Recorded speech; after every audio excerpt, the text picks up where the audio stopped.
Aloha. So, Sustainable Farmer Drew here, Garden to Gardens. Today we're going to be talking about a specific plant, its uses in both medicine and in the garden. I'll probably focus more on the medicinal aspect of this. However, it's a very important plant for the garden. I probably can't stress that enough. It is this plant here. That one, not this one, not that one, although these are great plants as well. Today we're going to focus on this, which is Comfrey, the almighty Comfrey, or forget-me-not plant, which is in the Boraginaceae family and also known as the borage family. So with that said, let me go ahead and just get a close-up so you can see it. This is before, obviously, its flowering stage. It does flower. Shoots up a nice spike with flowers on it. You can see how large the leaves are. They're also quite hairy.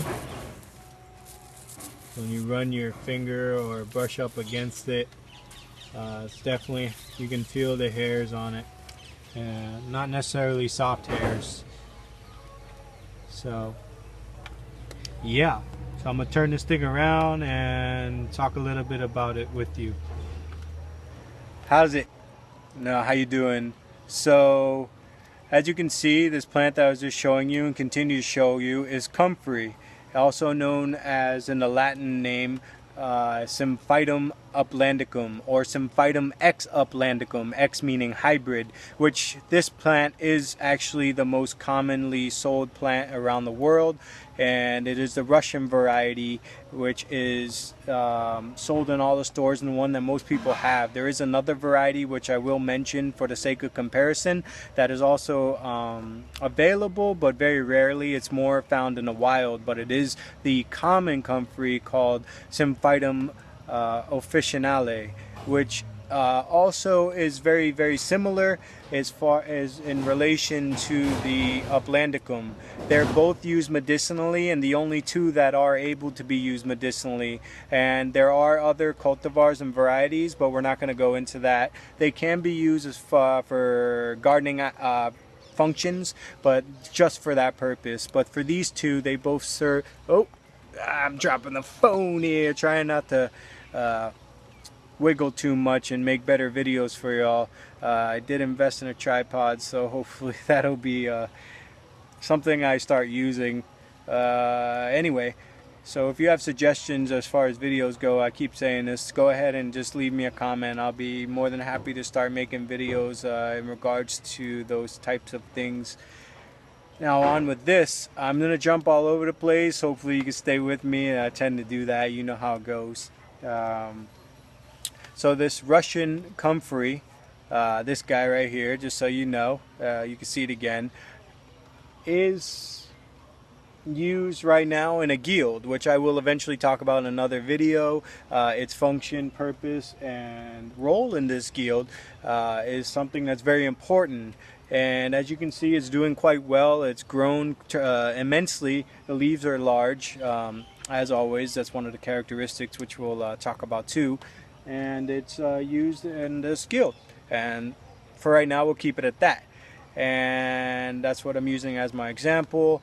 You can use it in a lot of other methods and ways, which I'll define some of those in just a moment. But now medicinal things are coming to my mind. So in Hawaiian medicine, 𝐿𝐴𝐿, we use it for a variety of things. Also around the world. This plant is used in folk medicine, traditional medicine around the world for a long time.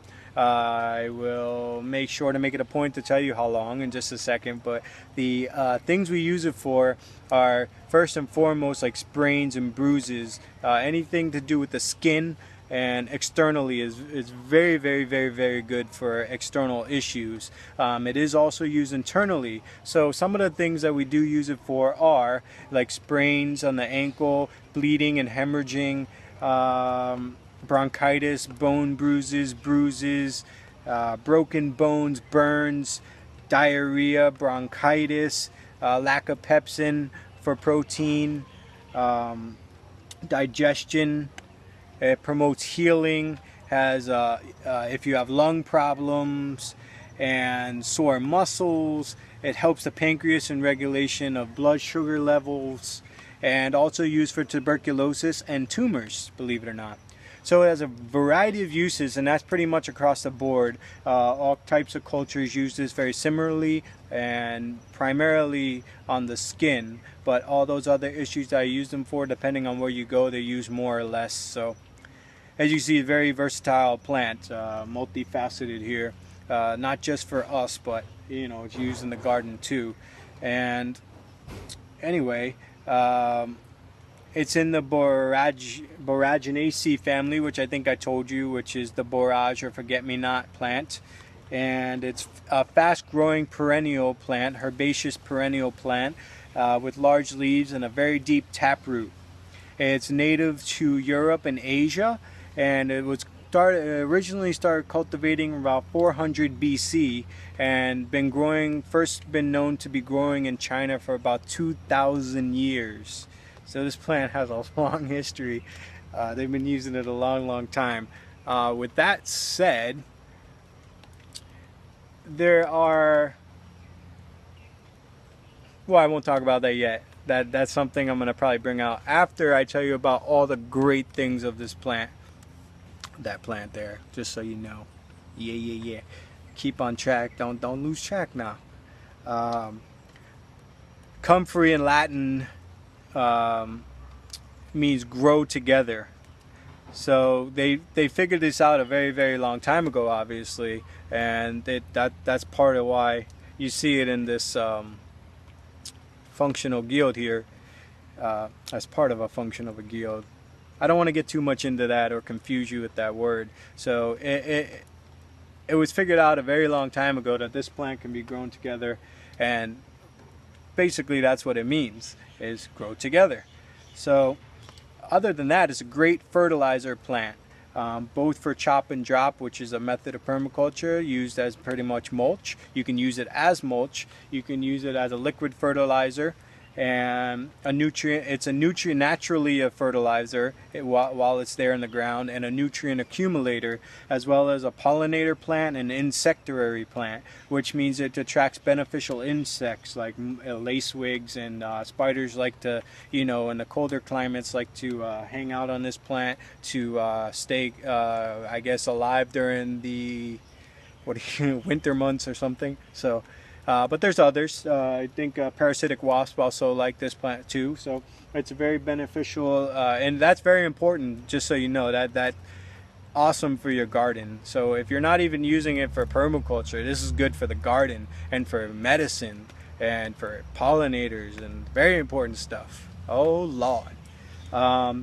It prefers full sun, though it can tolerate about up to 50% of shade, and it likes a pH of the soil about 6.5 to 8.5, and it grows great under fruiting trees, as you can see. The Russian variety self-seeds, and all of the varieties of comfreys can be propagated by division or root cuttings, and then you want to plant that about 2 inches deep.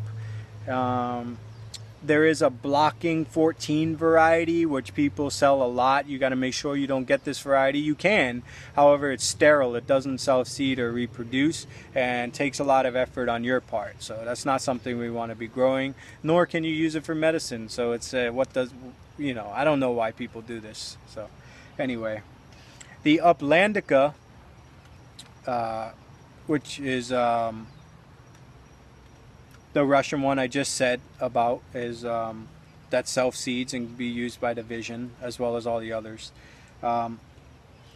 It's a large plant, and as you saw the leaves on here, large plant, and often surpassing 2 meters or about 6 feet high, with purple to blue flowers. Now the officinale is a smaller plant, and that grows up to 1 meter. So what is that? So just over 1¼ feet tall, and it has yellow flowers, and that's the difference between those two. And of course, as I said, they sell the uplandicum in stores, not the officinale. Now, let's see. Oh, I gotta switch hands. Sorry, you're gonna see my hand, my beautiful gardening hands. Oh yeah, word is born. I don't want to hear the other version. That's my version. Anyway, so there's a lot of, how do you say this, controversy, I guess you could say, on this, on using this medicinally. But you got to understand, they've been using this for a very, very long time. Now science has come in and said, hey, you got to be careful with this. However, it can be a skin irritant to some people who have sensitive skin, because it is covered in those hairs. So that's why I pointed that out. So it can be a skin irritant. Okay, fine. However, it has 14 pyrrolizidine alkaloids in it. Now, there's a few that they really focus on that show that it has creates toxicity in the liver. So yeah, that's bad. Of course, that's bad. We don't want that. However, I would say that, you know, in theory, theoretically, it exacerbates the liver dysfunction in patients or people that have liver disease already. That's one thing. Now, you know, it is mutagenic in the liver, so it does cause toxicity. Now, okay, great. Now, how many things that I list that this plant has been used for is good for, and I personally know that it's good. I've used it both internally and externally. There's a lot of herbalists and people around the world who do use it, and they continue to use it. Now, they may not promote it because of its controversy, and that's just another thing. And I know people who do that, and that's fine. But just for you to be aware of the issues that this could cause you. However, that's in large doses, and overdosing yourself, taking too much, and for too long of a period. Yeah, you don't want to do this all the time. Unless you're chronically ill with something of one of those issues I mentioned, then there's no reason for you to be taking this on the regular basis. However, for skin, you know, I'll talk about that in a second, but as far as I know, this is a very mucilaginous plant. No matter where you break it, stems, roots, leaves, it's mucilaginous. It's antimitotic, which means it's used in like chemotherapy. So like they use antimitotic drugs in chemotherapy for cancer. So that goes to say something right there. And it basically stops cell division. And an example of that would be someone with like leukemia, because it's like antimitotic drugs are used in someone with like leukemia, and it stops basically the mutation or multiplication of white blood cells. So that's good for that person. Now, it also promotes callus formation, so that would be more for the skin aspect. And just something of knowledge here that I found in my search on this was that there's a 2013 study done in Germany recently, of course, last year, that, as far as I know, because it is 2014, showing that, you know, they did several randomized clinical trials, and it confirmed the basically the efficacy in the treatment of pain and inflammation and swelling in the case of the degenerative arthritis and acute myalgia, and in the back, and sprains and contusions and strains and after sports injuries and accidents. And also it's been used and good for children 3 years of age and older. So sorry, I gotta kind of stand up. Oh Lord, let's see if I can not wiggle too much and focus there. So here's our beautiful plant. We call them warriors here. Now with that said, okay, it does have a lot of controversy, and you can kind of see that just based on what I'm saying. But at the same time, this has been shown in many studies on people that it can be very efficient and good. Now, there have been many animal studies. Not my thing, all right? Not my thing. So, yeah, it can show that it's hepatotoxic in animal studies and in rats and this and that. Great. I'm glad that you can, sorry about that, can, find that research. However, that has not been shown in humans, as far as I know, and the studies that have been done on humans do warn. They say, like, they give you warning words too, like can cause, might cause, been said to cause, but there's no actual this causes this, So just take it with an a little error on the side of caution. For me, I use it. Of course, not every day, but it's here. For example, I needed to grab it on an emergency the other day for someone who was breaking out, allergic reaction breaking out, and we didn't have anything, so I ran and got some Comfrey, mixed it with some oatmeal, this and that, and then, some stuff, and made a little concoction. We rubbed it all over. What do you know? A few minutes later, ain't no thing. I ain't even going to say a chicken wing, because unless it's vegan, but we're not going to get into that conversation. Anyway, Symphytum, uplandicum, Comfrey. Get it, know it, use it, love it, respect it, and with that said, aloha to you and happy gardening. Please subscribe to the channel if you watch this. Leave your comments, questions, concerns. Check me out on Facebook, Garden to Gardens. And yeah, hopefully I make another video for you soon. I know it's been a while, but I'm working on it. Hardworking man over here. But I'll be happy to answer any questions and hopefully make some videos based on the things that you guys want to learn about. Guys and gals and other creatures of the world. All right. Mahalo.